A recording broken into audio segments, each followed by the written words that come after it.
Goeiemôre. Ek hoop en ek vertrou dit gaan vanmôre met jou goed.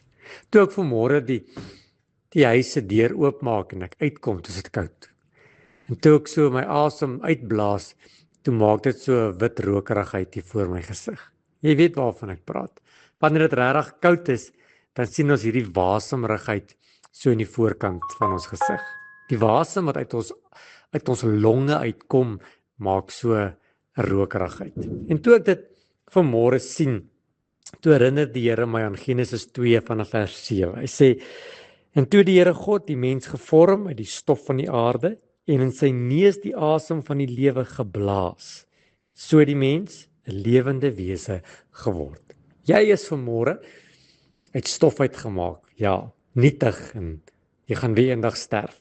Maar binne in jou is die gees en die asem van God self.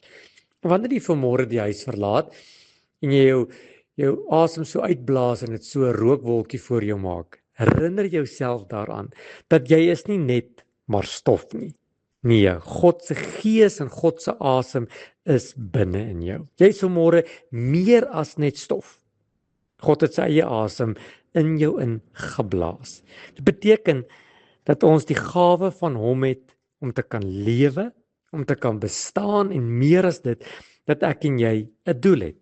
Dat ek en jy vandag iets het om vir iemand te beteken. Jy's nie maar net nie, jy's God se asem. Elke asemtuig moet jou vanmôre daaraan herinner dat God nog nie klaar is met jou nie. Dat jy vanmôre nog 'n kans het, nog 'n geleentheid het. Wanneer jy moedeloos en uitgeput en onseker voel, wanneer dit voel of niemand vir jou omgee nie, asof die lewe geen doel het nie, onthou, dat dieselfde God wat die asem in jou ingeblaas het die dag toe jy gebore is dieselfde God wat vandag nog vir jou nuwe krag, nuwe hoop, nuwe lewe en 'n nuwe geleentheid gee. Moenie jou asem vanmôre mors op onbenulligheid nie.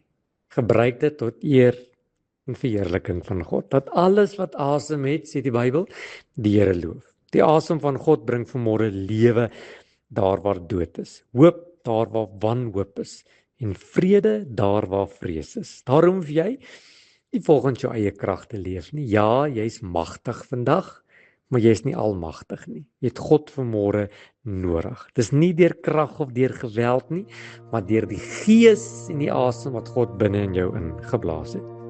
Vra jouself vandag af, leef ek net of leef ek uit dit wat God binne in my ingeblaas het? Here, dankie vanmôre vir nog 'n geleentheid, vir nog 'n boodskap, vir nog 'n asemteug. Here, help my om die beste daarvan vanmôre te maak. Amen.